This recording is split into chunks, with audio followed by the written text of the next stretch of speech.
Bonjour, j'espère que vous allez bien. Bienvenue à un autre épisode de moi à vous avec Sonny Loubaki, le podcast du peuple fait pour le peuple fait par un gars du peuple. Hein? Bon, aujourd'hui, désolé du retard, je vais faire un épisode sur un combat qui va arriver demain. Donc, vraiment désolé du retard. Parce que demain. Donc, c'est ça. Ils vont s'affronter au UFC 252, qui va avoir lieu demain soir. Puis, ce combat-là, dans le fond, c'est. Pourquoi j'appelle ça The End of an Era? C'est parce que. Pourquoi j'appelle ça The End of an Era? C'est parce que, dans le fond, selon moi, Daniel Cormier et Stipe Miocic représentent l'ancienne garde du UFC, pour ce qui est des poids lourds. Eux ils représentent l'ancienne garde. Stipe Miocic, il est âgé de 37 ans. Daniel Cormier, lui, il est âgé de 41 ans. Daniel Cormier, il combat aussi depuis 2013.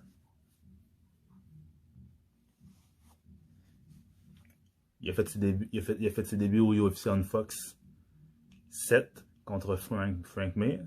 C'était une décision unanime. Puis Daniel Cormier, lui, à la base, c'était un poids lourd. Quand il était chez Strikeforce, il combattait chez les poids lourds. Puis quand il est arrivé au UFC, il s'est battu en poids lourd. Puis tout de suite après à partir de son troisième combat, il a fait le saut chez les Milo. Puis Daniel Cormier, lui, sa caractéristique, c'est qu'il était invaincu. Il était invaincu en carrière. Il n'a jamais subi de défaite depuis qu'il est professionnel. Donc, chez Strikeforce, quand il était chez Strikeforce, il a remporté le tournoi des poids lourds, puis il a remporté la ceinture en battant. Il a gagné la belt en battant Josh Barnett. Puis ensuite, il a mis son titre en jeu contre Dion Starring. Puis ensuite, Strikeforce ont été rachetés peu de temps après. Strikeforce ont été rachetés par le UFC. Dans les Cormier, c'est un des combattants dont le contrat a été racheté. Donc, il s'est envenu avec le UFC. En tant que poids lourd,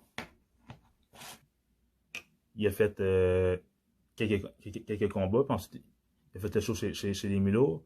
Puis il a combattu John Jones, qui est son némésis. Parce que lui et John Jones se sont affrontés combien de fois? Ils se sont affrontés 2 fois. Les 2 fois, John Jones a remporté. Le premier, c'était une décision majoritaire. Même que John Jones a réussi à emmener Daniel Cormier au sol. Puis pour ceux qui ne savent pas, Daniel Cormier, c'est un lutteur. Puis, il y a beaucoup de lutteurs que j'ai dit dans d'autres vidéos que c'était des All-Americans, c'est-à-dire qui avaient lutté dans la NCAA, dans les collèges américains. C'est des universités, dans le fond. Sauf que aux États-Unis, ils appellent ça des collèges. Puis il y a souvent des programmes de sport-études là, dans ces places-là. C'est pour ça que ça s'appelle des collèges. Puis tu as beaucoup de combattants en MMA, dont au UFC, qui sont des All-Americans, c'est-à-dire qu'ils ont fait beaucoup de compétitions. Ils ont lutté quand ils étaient au collège, ils ont fait de la compétition, ils ont gagné des compétitions, ils ont gagné des médailles en tournoi amateur non olympique. Mais il n'y en a pas beaucoup qui sont allés aux Jeux olympiques. Mais Daniel Cormier, lui, était aux Jeux olympiques. C'est un médaillé olympique, Daniel Cormier. Il a gagné la médaille de bronze.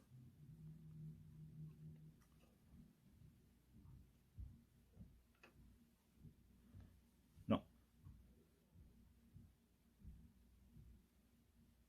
Non. Non, excusez-moi.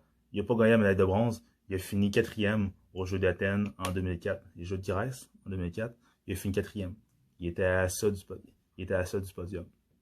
Donc, c'est le seul présentement au UFC, parmi tous les lutteurs, qui a fait les Jeux olympiques.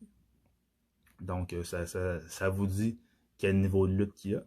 Puis Daniel Cormier, au UFC, il y a 3 défaites, mais il y en a une qui était faite qui était annulée en no contest. C'était contre John Jones. Dans le fond, il a perdu par KO. Mais le problème, c'est que lors des tests de dépistage qui ont eu lieu avant le combat, il y a des traces de stéroïdes qui ont été retrouvées dans le sang de John Jones. Donc la victoire de John Jones a été annulée. Puis John Jones, dans le fond, a perdu son titre. Puis en plus, John Jones revenait d'une suspension pour, pour dopage. En plus, il revenait d'une suspension pour dopage. Suite à ça, Cormier avait fait un combat pour la ceinture contre, je me rappelle bien, contre Alex Gustafsson. Il a remporté le combat, puis il est devenu champion Milo.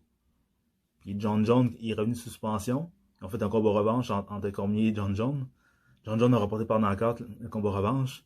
Puis il était déclaré coupable, déclaré coupable de dopage encore une fois. Fait qu'il a reperdu son titre une deuxième fois, John Jones. Puis Cormier est devenu champion. Donc, c'est ça. Il est devenu champion. Cormier est devenu champion une deuxième fois. Donc, c'est ça. Puis Cormier, lui, c'est sa défaite. C'est pour ça que je dis Cormier, il y a trop de défaites parce qu'il y en a 2 contre John Jones, mais une par décision, une par knockout. Mais c'est par knockout, elle a été annulée à un no contest. Puis ils lui ont redonné la belt. Puis son autre défaite, c'est là où on va arriver, c'est contre Stipe Miocic. Daniel Cormier a battu Stipe Miocic par knockout au premier round. Puis c'était un upset parce que personne ne s'attendait que Cormier puisse se battre Miocic. Miocic était invaincu depuis qu'il était champion. Miocic était sur une séquence de. Si je ne veux pas vous dire n'importe quoi. Il était sur une séquence de 1, 2, 3, 4, 5, 6. Miocic était sur une séquence de 6 victoires d'affilée. Puis c'était. Donc. Puis Miocic était vu comme le combattant le plus dangereux de la catégorie.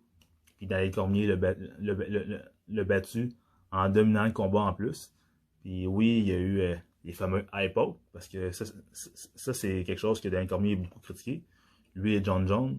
Daniel Cormier et John Jones sont énormément critiqués parce que sont connus pour se battre la main ouverte, pour cacher la vue à leur adversaire, puis tenir leur adversaire à distance. Ça fait que ils envoient souvent leur dos dans les yeux de leur adversaire. Puis ça, c'est quelque chose que qui sont connus pour ça, puis sont très critiqués pour ça. Puis dans le combat entre Cormier et Miocic n'a pas fait exception à la règle. Miocic avait quasiment un œil qui n'ouvrait plus parce que il avait tellement reçu de coups de doigt dans les yeux que il n'était plus capable de. Il ne voyait plus grand chose. Donc, c'est ça pour une petite description sur Daniel Cormier. Maintenant, on va y aller avec Miocic. Miocic, lui, il combat au UFC depuis. Miocic, lui, combat au UFC depuis 2011. Il a fait ses débuts au UFC contre Joey Beltran au UFC 136. Puis Miocic a remporté ce combat-là par KO. Donc, ensuite, il a battu Flip Freeze par KO. Après, il a battu Shane de Rosario par KO. Après ça, il y a eu un upset. Il s'est fait passer un TKO par Steven Struve. Le géant Steven Struve, que tout le monde réussit à battre, mais il a réussi à battre Miocic. Ce qui est un peu curieux, mais bon. Ensuite, Miocic a battu Roy Nelson. Ensuite, il a battu Gabriel Gonzaga. Après ça, il a battu Fabio Maldonado, qui a passé le KO. Ensuite, il a passé le KO à Junior Dos Santos. Ensuite, il a passé le KO à Mark Hunt. Ensuite, il a passé le KO à Andrei Arlovski. Après ça, il s'est battu pour la ceinture. Il a passé le KO à Fabricio Werdum. C'est un combat quand même assez facile. Werdum, Werdum, c'est pas un striker à la base. C'est un gars de Jiu-Jitsu. Il a un Muay Thai pas si pire, mais c'est pas un excellent striker. Puis Werdum, qu'est-ce qu'il a dit? il a vraiment pas pris Miocic au sérieux. Puis il s'est carrément mis devant lui, puis il l'invitait à le frapper. Miocic a envoyé une droite, puis Verdum tombé au sol, puis c'était fini. Puis Verdum aurait été le champion d'un combat, car Verdum avait battu Cain Velasquez pour gagner la belt, dans un combat très sanglant. Puis finalement, sa première défense, ça s'est pas bien passé. Puis Stipe Miocic, il est devenu le premier champion poids lourd du UFC à défendre sa ceinture plus que 2 fois. Dans le fond, il n'y a personne avant lui qui a réussi à défendre sa ceinture plus que 2 fois. Ils ont tout échoué à leur troisième défense. Puis Miocic, lui, il l'a défendu contre Alistair Overeem, qui a gagné par KO. Il l'a défendu contre Junior Dos Santos dans un combat revanche, qui a battu par KO. Puis il l'a défendu contre Francis Ngannou, le dangereux Francis Ngannou, le prédateur, comme l'a dit son surnom. Miocic l'a battu par KO. Puis suite à ça, Miocic est devenu le premier champion poids lourd du UFC à défendre sa ceinture plus que 2 fois. Donc c'est les records. Il n'y a aucun poids lourd au UFC qui était parmi tous ceux qui ont été champions qui a défendu leur ceinture plus que 2 fois. Ils l'ont ensuite défendu 1 fois, 2 fois, mais pas plus que 2 fois. Miocic est le premier, puis il n'y en a pas eu d'autres depuis. Daniel Cormier l'a battu. Puis il a défendu sa ceinture contre lui dans un combat revanche. Miocic l'a battu, il a repris la ceinture. Donc, Miocic, c'est pas quelqu'un à prendre à la légère. Donc, dans le combat revanche, comment ça s'est passé dans le combat revanche? Mais ça s'est passé comme dans le premier. Daniel Cormier, sa main et ses fameux doigts. D'ailleurs, Miocic a dû se faire recoller une rétine après le premier combat. Tellement qu'il avait reçu des eye pokes ou des coups de doigt dans les yeux de la part de Cormier. Donc, puis deuxième combat, lui a encore plus amoché les yeux parce qu'il aurait dû se refaire opérer encore une autre fois après le combat revanche pour sa colonne, parce que son autre rétine de son autre œil a décollé. Donc, tu sais, quand on dit que Daniel Cormier, c'est quelqu'un qui eye-poke beaucoup ses adversaires, c'est-à-dire qu'il donne beaucoup de coups de doigt, c'est peut-être pas fait exprès, mais tu sais, quand tu combats la main ouverte, puis tu empêches ton adversaire d'avancer en mettant sa main proche de son visage, c'est presque sûr que tu vois que tes doigts vont aller dans ses yeux. Donc, est-ce que c'est fait intentionnellement? Peut-être pas, mais c'est sûr que ça va donner ce résultat-là. Si tu combats le poing fermé, ça va pas arriver. Si tu combats la main ouverte, ça va arriver. Donc, comment dire, le combat revanche entre Miocic et Cormier, mais ça a été un copier-coller du premier combat, sauf que ça a duré plus longtemps ce coup-ci. Mais Cormier a dominé le combat en faisant du clinch beaucoup, en faisant du dirty boxing. Dirty boxing, tu sais pas c'est quoi, c'est que tu fais du clinch, c'est-à-dire que tu te mets contre ton adversaire en corps à corps, tu le retiens, puis tu le frappes en même temps. Donc c'est ça du dirty boxing, ou de la sale boxe, qu'on peut dire en français. Donc, Cormier a fait ça pendant tout le long du premier round. Il a réussi à amener Miocic au sol 2 ou 3 fois durant le combat. Miocic a réussi à survivre. Puis après ça, qu'est-ce qui s'est passé au troisième round? Miocic s'est mis à attaquer le foie de Cormier. Puis Cormier, c'est pas un combattant qui est très en forme physiquement. Il a un bon cardio, mais physiquement, il n'est pas en forme. C'est quelqu'un qui. Cormier, il mesure 5 pieds 10 environ. Puis il est arrivé au combat à 240 livres, puis il fait 5 pieds 10. Stipe Miocic fait 6 pieds 4, puis il est arrivé au combat à 235 livres. Donc ça vous dit à quel point Daniel Cormier est en surplus de poids.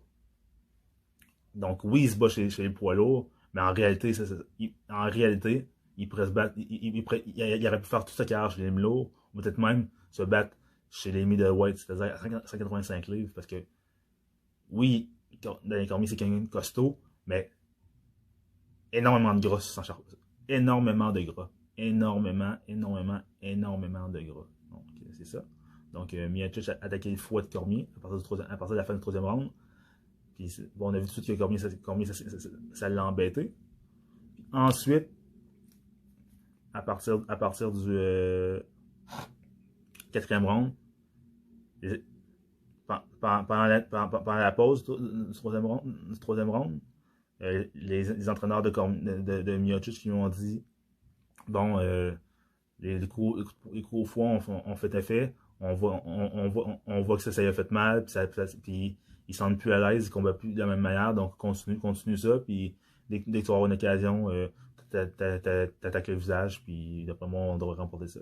Donc, Miocic a écouté ses entraîneurs, puis quand la quatrième ronde a débuté, il a continué la stratégie. Cormier, lui, de son bord, dans son coin, ses entraîneurs, ils ont dit, là, arrête de vouloir combattre debout avec Miocic. Il a commencé à t'attaquer au corps, puis il est plus rapide que toi, donc amène-le au sol, puis il fait du ground and pound. Reste plus debout avec lui, parce que ses coups au foie vont être trop dévastateurs pour toi. Daniel Cormier était orgueilleux, il n'a pas écouté son coin, donc il est resté debout contre Miocic, puis il a continué à combattre en pied-point avec lui, mais les coups au foie avaient fait leur effet, puis Cormier était devenu beaucoup plus lent, il était plus capable de faire du clinch, il était plus capable d'avoir des bons déplacements. Donc, Miocic a continué des coups au foie, puis après ça, à un certain moment, il a fait une feinte de coups au foie, Cormier a baissé les bras pour se protéger, puis Miocic a tout de suite attaqué la tête de Cormier. Cormier est tombé contre la cage, Miocic a continué à frapper, puis l'arbitre a arrêté le combat. Donc, victoire par arrêt de l'arbitre de Stipe Miocic, qui redevient champion poids lourd pour la deuxième fois, et qui récupère son titre. Puis en même temps, il devient, comment dire, le premier champion poids lourd à récupérer sa ceinture. Andrei Arlovski, qui avait perdu sa ceinture contre Tim Sylvia, qui a essayé de récupérer sa ceinture, il n'a pas réussi. Donc, t'as Brock Lesnar, après avoir perdu son titre contre Ken Velasquez, qui est parti pendant 1 an. Il est revenu pour pouvoir se remettre dans la course au titre. Il a échoué. Il a perdu par TKO contre Alistair Overeem, puis il a pris sa retraite. Donc, puis d'autres champions poids lourds. De Randy Couture, qui est devenu champion poids lourd en battant Tim Sylvia. Il a défendu sa ceinture contre Brock Lesnar. Il a perdu par TKO. Puis ensuite, il est resté au UFC, mais il est retourné chez les Mulots. Donc, il n'a pas essayé de reprendre sa ceinture. Donc, toutes les Stipe Miocic, en plus d'être le champion poids lourd à avoir défendu sa ceinture le plus souvent au UFC, c'est le seul qui a réussi à récupérer. C'est le seul qui a perdu sa ceinture qui a réussi à la récupérer chez les poids lourds. Donc, quand Miocic va prendre sa retraite, même si lui et Dana White ne s'entendent pas très bien, il va, comment dire, c'est une allée simple pour le Hall of Fame pour lui. Donc, c'est ça. Donc, mes prédictions pour le combat entre Stipe Miocic et Daniel Cormier. Écoutez, ça va être la fin d'une ère, comme je l'ai dit au début. Ça va être la fin. Ça va être la fin. Parce que les deux ont dit qu'ils voulaient prendre leur retraite après ce combat-là. Daniel Cormier devait prendre sa retraite avant. Mais il attendait pour pouvoir avoir un combat contre Brock Lesnar. Puis finalement, le UFC et Brock Lesnar n'ont pas réussi à s'entendre sur la paye. Donc Brock Lesnar, qui était revenu à l'action il y a environ presque 2 ans auparavant, dans un combat contre Mark Hunt, qui a remporté par décision, mais que c'était transformé en no contest parce qu'il était déclaré positif à des produits dopants. Donc, puis il a pris une suspension d'1 an. Après ça, il est revenu pour défier Cormier. Mais l'argent, lui et son agent, Paul Heyman, demandait beaucoup trop cher au UFC. Fait que le UFC et Brock Lesnar n'ont pas réussi à s'entendre. Donc, le combat entre Brock Lesnar et Daniel Cormier est tombé à l'eau. aussi avant ça, il y avait peut-être la possibilité d'un combat entre Brock Lesnar et John Jones. Et là encore, le UFC, Brock Lesnar n'a pas réussi à s'entendre avec le UFC. Fait que Brock Lesnar a officiellement dit c'est assez, moi je prends ma retraite officiellement du UFC, je ne reviens plus.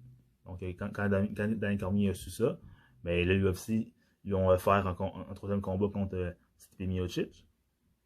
Cormier a accepté, parce que lui, il est confiant de pouvoir, il considère que sa défaite contre Miocic dans le combat revanche est une erreur de parcours, puis il considère qu'il a juste pas écouté son coin, il a juste pas écouté les directives de son coin, puis il considère que qu'il a fait les ajustements nécessaires, puis qu'il se fera pas avoir une deuxième fois. Donc c'est ça. Donc qu'est-ce que j'en pense? Moi je pense aussi, je pense que Daniel Cormier, dans le deuxième combat, dans le premier combat il a dominé, dans le deuxième il a dominé aussi, sauf que il a pas utilisé. Dès le moment que Stipe Miocic s'est mis à attaquer son foie, puis s'est rendu compte que ça faisait effet, Cormier a laissé son ego l'emporter sous la raison, puis il a voulu rester debout contre Miocic, au lieu de l'emmener au sol, puis on a vu ce que ça s'est donné. Il a perdu sa ceinture, puis il a perdu du combat en plus par TKO. Donc, c'est ça. Donc, Stipe Miocic, sur papier, est le seul homme à avoir battu Daniel Cormier. Parce que John Jones, non, c'est le deuxième homme à avoir battu Daniel Cormier.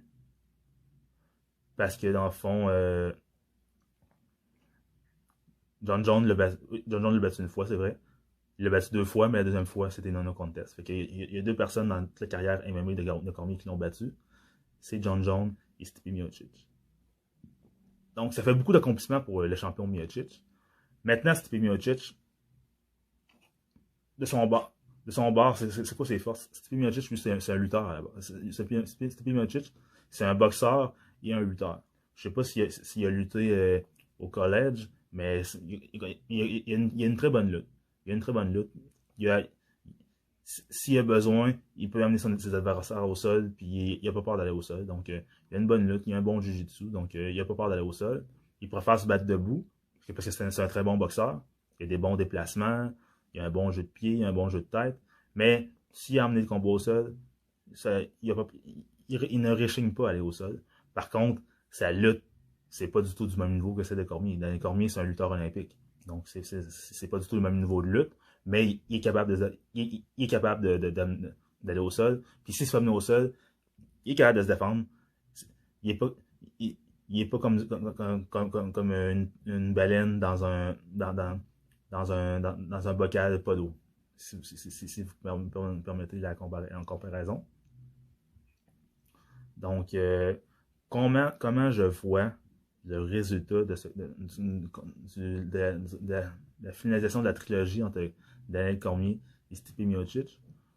Moi, je crois que Daniel Cormier est plus motivé que jamais. C'est son dernier combat. Stipe Miocic aussi, c'est son dernier combat. Les deux sont leur dernier combat. Mais Daniel Cormier, comment dire, il a accompli beaucoup de choses dans MMA. Puis Daniel Cormier, comment dire, c'est un combattant très complet. Même si je suis pas un fan de Daniel Cormier. C'est un combattant très complet. C'est quelqu'un qui a accompli beaucoup de choses. C'est quelqu'un qui est fier, qui est orgueilleux, mais qui est fier. Et je crois qu'il a saisi pourquoi il a perdu son combat contre Miocic. Lui-même, il a avoué il a avoué lors de l'interview dans l'Octogone et la conférence de presse après le combat que il s'était pas bien battu à partir du troisième round. Dès qu'il avait remarqué que Miocic commençait à lui faire mal au foie, mais il aurait dû l'emmener il aurait dû écouter son coin puis l'emmener au sol, mais il n'a pas écouté parce qu'il s'est dit ah non, c'est pas grave, je vais réussir à faire renverser la vapeur, puis c'est pas arrivé. Donc je crois qu'il est. En plus, Daniel Cormier, c'est un entraîneur aussi. Là. Il est lutteur, il est combattant MMA, puis il est entraîneur des MMA. Donc, comment dire, il sait qu'est-ce qu'il a fait de mal, il sait quoi faire pour ajuster, puis il a une très bonne équipe derrière lui. Donc, moi, je pense que Daniel Cormier va avoir fait les corrections nécessaires. Je crois pas que ça va être un combat facile, encore une fois, parce que Stipe Miocic, comment dire, je pense que Daniel Cormier a son numéro. Donc, je pense que Daniel Cormier va faire la même chose que lors des premiers deuxième combats. Il va faire du clinch, il va se mettre très proche de Miocic pour ne pas laisser de l'espace, pour pas qu'il puisse envoyer ses coups, parce que Miocic, c'est quelqu'un qui a besoin d'espace pour envoyer ses coups. C'est un boxeur, donc il a besoin d'avoir un certain espace pour pouvoir jabber, envoyer des crochets, des uppercuts, tout ça. Parce que Daniel Cormier, lui, sa stratégie, ça a été de se coller sur lui. En se collant sur lui, il empêche Miocic de se déplacer, puis il l'empêche d'avoir un bon jeu de pied, puis il l'empêche de préparer ses attaques. Donc, je pense que Daniel Cormier va faire la même chose encore. Puis je crois que Daniel Cormier va remporter le combat par décision. Donc, c'est comme ça que je vois, la fin de la trilogie entre Daniel Cormier et Stipe Miocic. Une décision. Peut-être split decision même. Peut-être une split decision, parce que je pense que Miocic va vendre chèrement sa peau, puis il a récupéré sa ceinture, puis je pense pas qu'il a l'intention de prendre sa retraite sous une défaite, lui non plus. Donc, il va chèrement vendre sa peau, puis il va faire tout à son possible pour se retirer sur une victoire lui également. Mais je crois que Cormier, s'il voit que debout ça ne fonctionne pas, il va emmener Miocic au sol. Puis lors du deuxième combat, il a réussi assez facilement à amener Miocic au sol. Oui, Miocic a réussi à défendre certaines tentatives de takedown, mais la majorité ont réussi. Puis Cormier a réussi à emmener quand même aisément Miocic au sol, puis à le maintenir au sol. Donc, je crois que Cormier, sa stratégie est assez évidente. Il va essayer de faire comme il est dans les deux autres combats. Il va faire du clinch, il va faire du boxing. Puis s'il voit que Miocic il se déplace trop bien, puis il est trop dangereux debout, mais il va l'emmener au sol, puis il va faire ça tout le long du combat, puis il va s'en aller vers une victoire, comment dire, sans trop de dommages. Puis en plus, il n'y aura pas la foule pour le huer. Qu'à cause de la pandémie, les foules ne sont pas admises aux événements de MMA. Donc, si jamais Cormier fait un combat plate pour être sûr de remporter le combat puis pas subir de dommages, mais il y aurait une foule, il se ferait probablement huer, mais il n'y aura pas de foule, donc ça ne dérangera peut-être pas nécessairement de combattre comme ça. Tandis que s'il y aurait une foule, peut-être qu'il changera peut-être sa stratégie, mais moi je pense que le fait qu'il n'y aura pas de foule, ça va jouer dans la balance au fait que Cormier n'aura pas honte ou ne sera pas gêné de faire un combat le plus sécuritaire possible. Donc, c'est ça. Moi, je vois une décision majoritaire ou une décision partagée pour Daniel Cormier qui va se retirer sur une victoire et sur une récupération de sa ceinture. Donc, c'est mon avis pour le main event du UFC 252. Donc, c'était ça. Donc, on se revoit dimanche, si tout va bien. Dimanche, oui, on se revoit dimanche. Moi, je vais visionner l'événement samedi soir. Donc, je vais visionner l'événement. Puis, je vais vous faire le compte rendu du main event. Puis peut-être des autres combats si je peux les regarder. Parce que dans le fond, je vais travailler. Mais je vais pouvoir arriver assez tôt pour probablement la demi-finale et la finale. Fait que je vais vous faire un compte rendu de assurer la finale. Ça, c'est assuré, je vous ferai un compte rendu de la finale. Puis pour les autres combats, on verra. Donc, j'espère que je répondais à vos questions. Pour ceux qui veulent avoir une idée de peut-être comment le combat a peut-être se dérouler ou s'ils savaient pas trop, s'il y en a qui veulent parier puis qui savent pas trop sur qui parier. Mais d'après moi, vous ne devriez pas être déçus. Donc, merci. Passez une bonne journée. Puis je vous rappelle vous pouvez vous abonner à ma chaîne sur YouTube si vous m'écoutez sur YouTube ou si vous me regardez par YouTube ou si vous m'écoutez mais audiovisuel, ben, je suis disponible sur Spotify, sur iTunes, sur Apple Podcasts, sur Google Podcasts ou Google Balado, l'application, et sur Balado Québec et PodCloud également, et sur tout autre bon podcasteur, parce que dans le fond, je partage mon podcast par Anchor, puis Anchor l'envoie à plein à plein d'autres sites de podcasts. Donc, je suis disponible sur pas mal beaucoup de sites, mis à part les six que je vous ai nommés. Donc, n'oubliez pas de vous abonner à ma chaîne. N'oubliez pas de me suivre sur une des plateformes de streaming que j'ai nommées et de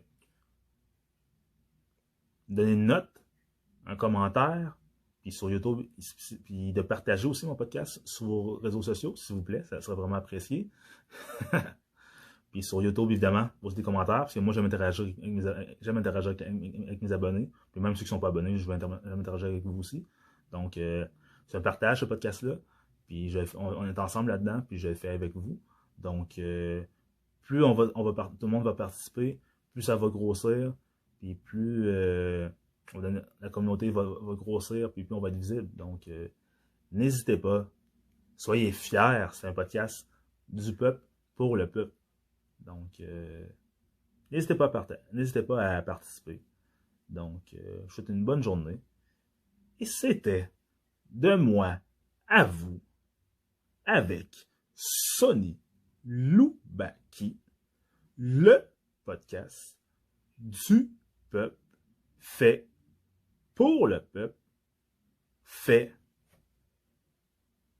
par un gars du peuple.